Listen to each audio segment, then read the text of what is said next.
unlimited drama series. The notification popped up on my phone screen at exactly 2:47 p.m. on a Tuesday, right in the middle of reviewing electrical blueprints for the Morrison Shopping Center project. Instagram, Beth's account. The little heart icon practically glowed with smugness. Our daughter's wedding. Yesterday. Blessed family. Perfect day. Forever love. I stared at the screen for a full 30 seconds before the words actually registered. Wedding. Yesterday. Our daughter. My finger trembled slightly as I scrolled through the photos. There was Bree in a stunning white gown, radiant and glowing, her arm linked with Tyler's. There was my wife Beth, resplendent in navy blue, dabbing tears of joy with a lace handkerchief. There was my business partner and brother John, raising a champagne flute in a toast.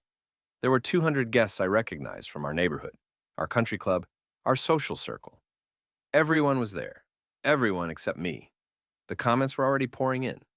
So beautiful. What a perfect family. Congratulations to the happy couple. Heart emojis and wedding rings and champagne glasses filled the screen in an endless parade of celebration. I set the phone down carefully on my desk and walked to the window of my downtown office. 48 years old, co-owner of Foster and Tate Electrical Solutions, respected member of Millbrook's business community. A man who apparently didn't merit an invitation to his own daughter's wedding. My assistant knocked. "Mr. Foster, the Morrison people are here for the 3 o'clock. "Cancel it," I said without turning around. "Tell them I had a family emergency." She hesitated. "Is everything all right?" I picked up my phone again, scrolled through more photos. There was Beth's sister Marie, who'd always hated me. There was John's wife Sandra, looking uncomfortable but present. There was even old Mrs. Henderson from next door, clutching her purse and smiling at the camera. "Everything's perfect," I told my assistant. "Apparently my family had the most wonderful day yesterday." After she left, I opened my banking app. The joint account showed the $50,000 transfer I'd made last month for wedding expenses. Venue deposit, catering, flowers, photography, all untouched. Interesting. I transferred the entire amount to my personal account with 3 quick taps. Then I called my travel agent. "Hi, this is Nick Foster. I need a flight to the Maldives. Tonight, if possible. First class. One way." While she searched for flights, I scrolled through more wedding photos. Bree cutting the cake. The father-daughter dance with John stepping in to waltz with my daughter. The bouquet toss. The send-off with sparklers and rice. 237 photos of the perfect wedding. Not one of them included the bride's father. "Mr. Foster? I found a flight leaving at 11:15 tonight. Connects through Dubai, arrives tomorrow evening. Book it." I spent the next hour methodically forwarding myself every important business email, setting up auto-replies, and clearing my schedule for the next month. Then, I drove home to our house on Elm Street, the one with the perfectly manicured lawn and the Range Rover in the driveway. The house was quiet. Beth's car was gone, probably at her book club, discussing the wedding with all the other wives who'd been invited to watch my humiliation. I packed a single suitcase with tropical clothes and left a note on the kitchen counter next to a blank wedding invitation I found in Beth's desk drawer. Congratulations on the wedding I wasn't invited to. Enjoy the marriage I won't be paying for. Gone fishing. Nick. The Uber arrived at 9:30. As we drove toward the airport, my phone started buzzing. Text messages from Beth. "Where are you? We need to talk." "This isn't funny." I turned the phone off and watched the city lights disappear behind us. At 30,000 feet, sipping champagne and watching the clouds drift past, I finally smiled for the first time in 24 hours. Below me, my perfect family was probably just discovering that their perfect wedding was about to have some very imperfect consequences. The Maldives were everything the brochures promised. Crystal blue water, white sand beaches, and most importantly, no cell phone service unless you specifically requested it. I didn't. For 3 weeks, I lived like a king. Overwater bungalow, private chef, daily massages, and scuba diving in coral reefs that looked like underwater gardens. I read 12 books, learned to windsurf, and got the kind of tan that comes from having absolutely nothing to worry about. On day 21, I finally turned my phone back on. 87 missed calls, 213 text messages, 46 voicemails. I ordered a pina colada and started listening to the voicemails while floating in my private lagoon. Message 1 from Beth. Day 2. Nick, where are you? The venue is calling about the final payment. Call me back immediately. Message 15 from Bree. Day 5. Dad, please, we're stuck at the Bahamas resort. They won't let us check in without payment. Our honeymoon is ruined. Please call. Message 31 from John. Day 8. Nick, this is business. Whatever personal issues you have with Beth, don't take it out on the company. We need to talk. Message 57 from Beth's lawyer. Day 12. Mr. Foster, this is David Martinez representing your wife. We need to discuss the wedding expenses and your obligations under the marriage contract. I deleted them all and ordered another drink. The text messages were even better. Beth's progression from confusion to anger to desperation played out like a soap opera. John's messages grew increasingly threatening. Bree's went from demanding to pleading to furious. But the best part was the Instagram updates. Beth had posted exactly once since the wedding. Taking some time for family privacy. Thank you for all the love and support. The comments section was a goldmine. Where's Nick been? Haven't seen him at the club lately. Hope everything's okay with the Fosters. I posted my own update, a shirtless selfie on the beach, cocktail in hand, with the caption, Living my best life. Maldives, Harshan, freedom, art, no regrets. Within an hour, I had 50 comments and 20 private messages. The Millbrook gossip mill was officially spinning. My phone rang. Beth. Nick? Nick, thank God. Where have you been? Paradise, I said, taking a sip of my drink. How was the wedding? I saw the photos on Instagram. Looked lovely. Don't play games with me. The venue payment bounced. The caterer is threatening to sue. Bree and Tyler's honeymoon was a disaster. You need to come home right now and fix this. Fix what? I wasn't invited to the wedding, remember? Why would I pay for a party I didn't attend? You're being ridiculous. Of course you were invited. We thought you were busy with work. I laughed out loud. Beth, there are 237 photos of that wedding on your Instagram. I've counted. I'm not in a single one. Neither is my name on any of the programs or place cards or thank you notes. But John seems to have had a wonderful time. Silence. We'll discuss this when you get home. I am home, I said, watching a sea turtle glide past my deck. This is where I live now. You had a wedding without me. Have a marriage without me, too. I hung up and ordered dinner. The next morning, I called my lawyer from the resort's business center. Richard, it's Nick Foster. I need you to prepare divorce papers. Irreconcilable differences. I want half of everything, and I want Beth out of the house by the time I get back. Nick, are you sure about this? Maybe you two should try counseling first. Richard, my wife threw a $50,000 wedding and didn't invite me. I'm pretty sure we're past counseling. When are you coming back? I looked out at the ocean where dolphins were playing in the morning surf. When I'm good and ready, file the papers today. That afternoon, I finally called Bree. Dad? She was crying. Dad? Where are you? The Maldives. How was your honeymoon? It was horrible. The hotel kicked us out. Tyler's furious. His family thinks we're scammers. Dad, you have to help us. Help you with what? You got married without inviting me? You had 200 guests.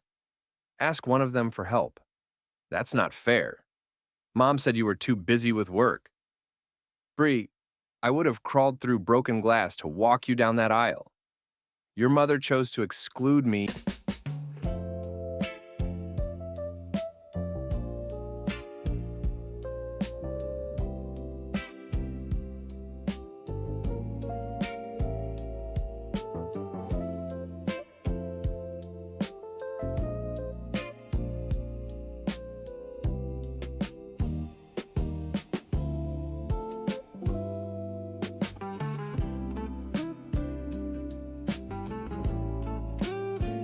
And you let her.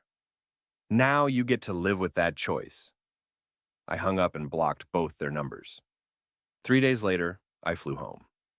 The house looked like a crime scene. Angry vendors' notices were taped to the front door. The lawn hadn't been mowed in a month. Beth's Range Rover was parked crooked in the driveway, and John's Porsche was getting hooked up to a tow truck as I pulled in. "Hey!" John came running out of the house. "That's my car!" "Not anymore," the tow truck driver said, checking his paperwork. "Bank says you're 3 months behind on payments." John spotted me getting out of my Uber. "Nick, thank God you're back. We need to talk." I walked past him like he didn't exist and handed the sheriff's deputy my court order. "I believe you have something for my wife." Beth appeared in the doorway looking haggard. 3 weeks of stress had aged her 5 years. Her perfectly styled blonde hair was limp, her designer clothes wrinkled. "Nick, please, we can work this out." The deputy handed her the divorce papers. "Ma'am, you have 72 hours to vacate the premises." "Mr. Foster has been granted temporary custody of the marital home pending the divorce proceedings." "You can't do this," she screamed. "I live here." "Not anymore," I said, walking past her into my house. "You made your choice at the wedding. I'm making mine now." Inside, the house was chaos. Wedding presents were scattered across the living room, still in their boxes. Bills and legal notices covered the kitchen counter. Empty wine bottles suggested Beth had been self-medicating. Bree was curled up on the couch, still in pajamas at 3 in the afternoon. She looked up at me with red-rimmed eyes. "Dad, I'm sorry. I didn't know Mom wasn't going to invite you. I thought you knew about the wedding." "Bree, I'm your father. I raised you for 22 years. Did you really think I would choose to miss your wedding?" She started crying again. "Tyler left. He said I'm a liar and a fraud. His family wants the ring back. I don't know what to do." For a moment, I felt sorry for her. Then I remembered watching John walk her down the aisle in photos posted for the world to see. "You'll figure it out," I said. "You're a smart girl. You'll land on your feet." "Where am I supposed to go?" "That's not my problem anymore. You chose your side at the wedding." I walked upstairs to pack my things. Behind me, I could hear Beth pleading with the deputy, John arguing with the tow truck driver, and Bree sobbing on the couch. The sound of my family falling apart should have made me sad. Instead, it sounded like justice. I threw some clothes in a suitcase and headed for the door. My lawyer had found me a furnished apartment downtown, walking distance from my office. A new life for a new chapter. As I loaded my car, neighbors started gathering on their porches. The Hendersons, the Johnsons, the Patels. All of them had been at the wedding. All of them were watching the show. Beth made one last desperate attempt. "Nick, I'm sorry. I made a mistake. We can fix this." I looked at her standing in the driveway in her bathrobe. Mascara streaked down her cheeks, everything she'd built crumbling around her. "Beth, you didn't make a mistake. You made a choice. You chose to humiliate me in front of everyone we know. You chose to let John replace me at our daughter's wedding. You chose to spend my money on a party I wasn't invited to. Now I'm choosing to let you live with the consequences." I got in my car and drove away, leaving them standing in the wreckage of their perfect wedding.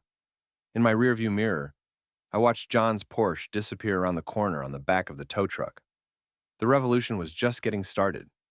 My new apartment was everything the house wasn't. Clean, modern, quiet, and mine. Floor-to-ceiling windows overlooked the city, and the building had a gym, pool, and concierge service.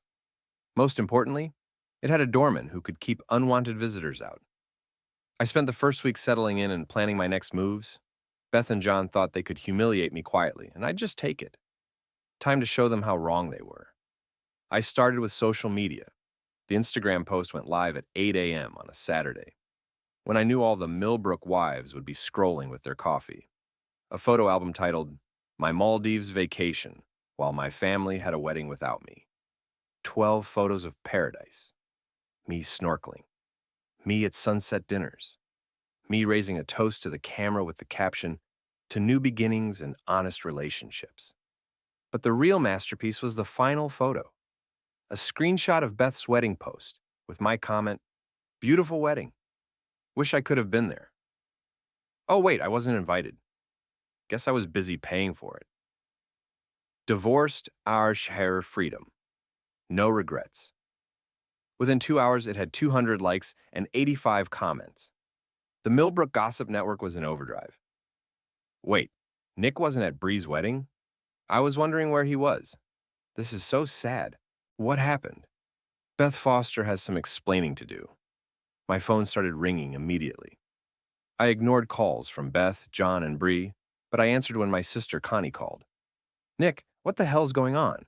Mom just saw your Instagram post. What's going on is that my wife threw our daughter a wedding and didn't invite me. Then she expected me to pay for it anyway. Are you serious? That's insane. Dead serious. Check Beth's Instagram. 237 photos of the perfect family wedding. I'm not in a single one. Oh my God. Nick, I'm so sorry. I had no idea. Nobody did. That was the point. Beth wanted to humiliate me quietly. So I'm returning the favor publicly. The next phase was more targeted. I'd kept screenshots of every text message, every voicemail, every desperate plea for money. I compiled them into a PDF and sent it to She texted you come back to bed at 3 a.m. Last Tuesday, you told me you were at your sister's. Watch more on Grammarly.com. 5 key people: my mother, Connie, my lawyer, and 2 strategic gossips from the country club. The document told the whole story: the secret wedding planning, the excluded father, the financial manipulation, John's role as replacement father figure, Tyler's gold-digging background check I'd had done before the engagement. By Monday morning, the story had spread through Millbrook like wildfire. I couldn't go to the coffee shop without people staring and whispering. Some looked sympathetic. Others seemed fascinated by the drama. The best part was watching Beth's social media presence crumble. Her Instagram went from daily posts to complete silence. Her Facebook status changed from married to nothing at all. The comments on her wedding photos shifted from congratulations to questions. Where was Nick? This whole thing seems weird now. I heard there's more to this story. Wednesday evening, I was having dinner at Romano's, the Italian place where Beth and I used to go for anniversaries, when John walked in. He spotted me immediately and came straight to my table. We need to talk. No, we don't. I cut another bite of my veal parmigiana. We needed to talk before you decided to play father of the bride at my daughter's wedding. That ship has sailed. You're destroying the business with this social media circus. Our clients are asking questions. Our clients? I think you mean my clients. I started Foster and Tate. You're just the Tate part. And after I dissolve the partnership next week, you'll be the unemployed part. His face went red. You can't do that. Actually, I can. Check the partnership agreement. Moral turpitude clause. Sleeping with your partner's wife and excluding him from family events qualifies. I never slept with Beth. Every head in the restaurant turned toward us. John realized he'd just shouted a denial that made him sound guilty. I smiled and took a sip of wine. Then why did you walk my daughter down the aisle? Why were you in the family photos? Why did my wife call you first when the wedding payment bounced? He leaned across the table, lowering his voice. Beth was protecting you. She knew you'd been stressed about work. She didn't want to burden you with wedding planning. John, I've seen the text messages, I've seen the photos. I know about the secret planning meetings, the vendors you met with, the cake tasting you attended. You didn't replace me at the wedding. You replaced me in my marriage. I stood up and dropped a 50 on the table. Enjoy your dinner, and enjoy looking for a new job. I'm buying out your half of the company for exactly what you put into it, which, if I remember correctly, was nothing. As I walked toward the door, I heard him call after me. This isn't over, Nick. I turned back with my biggest smile. You're right, it's not. The country club on Saturday morning was prime hunting ground. All the Millbrook elite gathered for tennis, golf, and most importantly, gossip. I'd been a member for 15 years, served on the board, sponsored charity events. These were my people, and they were about to choose sides. I found John at the 19th hole, nursing a Bloody Mary and looking like he hadn't slept in days. Perfect. Morning, John. How's the job hunt going? He looked up with bloodshot eyes. You can't just steal my business, Nick. I have lawyers too. Your business? I sat down uninvited. Let's talk about that. Foster and Tate Electrical. Founded 2015. Initial investment, Nick Foster. $200,000 and 15 years of industry experience. John Tate, $0 and a promise to handle sales. Current client base, 90% generated by Nick Foster's reputation and relationships. Current debt, 0. Thanks to Nick Foster's financial management. Face it, John, you were always just along for the ride. I brought in the Morrison account. You brought in one account in 9 years. I brought in everything else. And now, Morrison knows why their project manager has been distracted lately. The color drained from his face. You told them. I told them the truth. That my business partner has been having personal issues that affected his judgment. They weren't surprised. Apparently, your work quality has been slipping for months. I stood up and straightened my golf shirt. Oh, and John, the partnership dissolution papers will be served Monday morning. You have 30 days to clean out your office. As I walked toward the golf shop, I heard a commotion behind me. John had knocked over his drink and was stumbling to his feet, clearly drunk at 10 in the morning. You son of a bitch, he shouted across the club's main dining area. You think you're so perfect?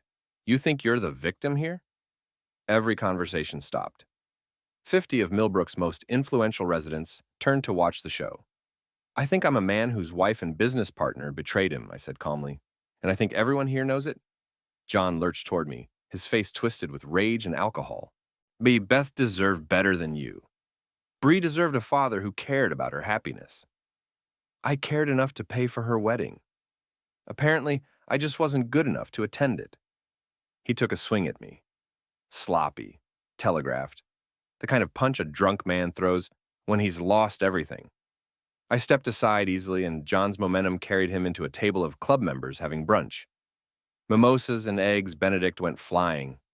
Women screamed, men jumped to their feet, and John Tate, my former business partner and brother, lay sprawled on the floor in front of everyone who mattered in our social circle. Security appeared immediately.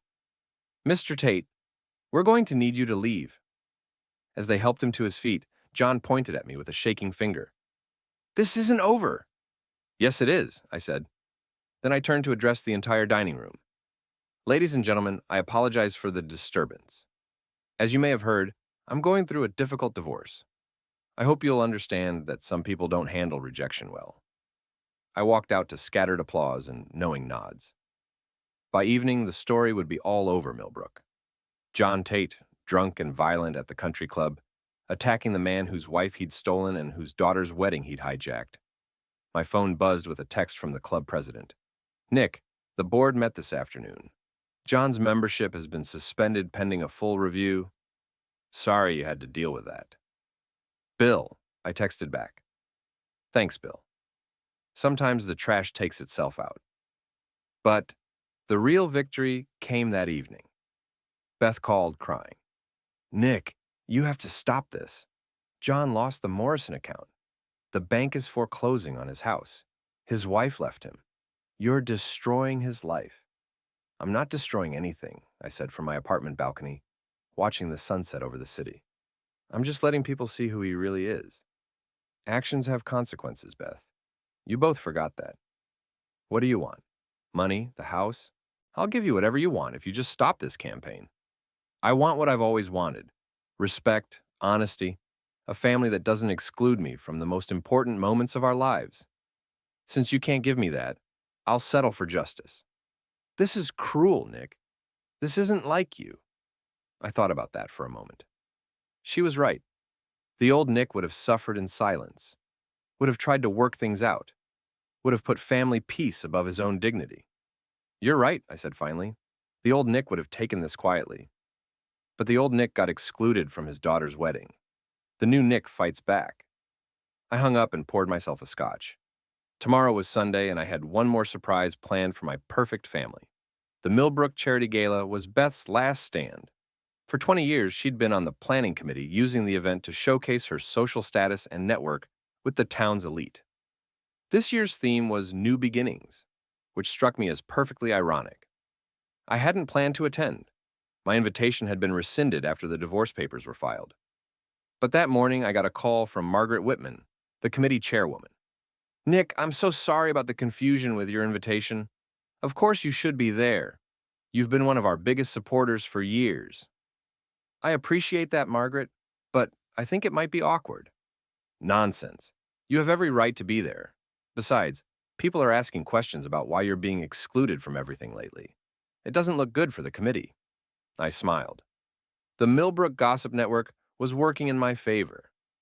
In that case, I'd be honored to attend. I spent the afternoon shopping for a new tuxedo and getting a haircut. If this was going to be my debut as a single man, I wanted to look the part. The gala was held at the Millbrook Country Club's grand ballroom. 200 of the town's most important people, all dressed to the nines, all eager to see the latest chapter in the Foster family drama. I arrived fashionably late and made my entrance alone. The conversations quieted as I walked through the room, shaking hands and accepting condolences on my difficult situation. Beth was holding court near the silent auction tables, wearing a stunning red gown that probably cost more than most people's cars. She looked beautiful and desperate, working overtime to maintain her social position. John wasn't there. After the country club incident, he'd become persona non grata in Millbrook society. I made my way through the crowd, playing the role of the dignified wronged husband. Sympathetic smiles, understanding nods, careful questions about how I was holding up. "Nick!" Margaret Whitman appeared at my elbow. "I'm so glad you came. You look wonderful." "Thank you for including me. I know it's a complicated situation." "Not complicated at all. You're a valued member of this community. What happened to you was inexcusable." The evening proceeded normally until the program began. Margaret took the podium to welcome everyone and introduce the night's honorees. The usual speeches about community service and charitable giving. Then, she said something unexpected. "Before we continue, I want to address something that's been troubling many of us lately. Our community is built on values like loyalty, honesty, and respect for family. When those values are violated, we all suffer." She looked directly at Beth, who had gone pale. "Recently, we've learned about a situation that goes against everything we believe in. A situation where a devoted father and husband was excluded from his own daughter's wedding, humiliated in front of his community, and betrayed by people he trusted." The room was dead silent. Beth looked like she wanted to disappear. "Nick Foster has been a pillar of this community for 20 years. He's donated thousands of dollars to our charities, volunteered his time and expertise, and conducted himself with dignity, even in the face of unimaginable betrayal." Applause began slowly, then built to a standing ovation. I stood and nodded graciously, playing the humble victim perfectly. On behalf of the Millbrook Community Foundation, I want to publicly apologize to Nick for the way he's been treated. And I want to announce that we've established the Nicholas Foster Family Values Scholarship, funded by emergency donations from community members who were appalled by recent events. The applause was thunderous. I walked to the podium and accepted the award, a crystal plaque engraved with my name and the words, "For dignity in the face of adversity." "Thank you all," I said into the microphone. "I won't pretend this has been easy. Having your family exclude you from the most important moments, having people you trusted betray that trust, having your own daughter choose others over her father. It breaks your heart." I looked directly at Beth, who was crying now. "But this community has shown me that real family isn't just about blood. It's about people who stand by you when things get difficult. People who value honesty and loyalty. People who understand that actions have consequences." More applause. I was killing it. "I want everyone to know that I harbor no ill will toward my ex-wife or former business partner. They made their choices, and now they get to live with them. As for me, I'm looking forward to new beginnings." I raised my award toward the crowd. "To new beginnings! To new beginnings!" the crowd roared back.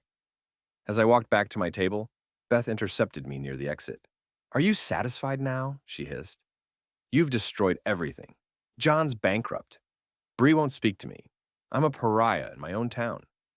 You destroyed everything, I corrected. I just made sure people knew about it. I made one mistake, Nick. One stupid mistake. Did I really deserve this? I looked at her carefully. Even crying, even desperate, she was still beautiful. For a moment, I remembered why I'd fallen in love with her 25 years ago. Then I remembered the wedding photos. Beth, you didn't make one mistake. You made 1,000 small choices that led to one big betrayal. You chose to exclude me. You chose to humiliate me. You chose John over me. You chose to let our daughter think I didn't care about her wedding. Every single choice was deliberate. I was trying to protect you. You were trying to replace me, and you did. Congratulations. You got exactly what you wanted.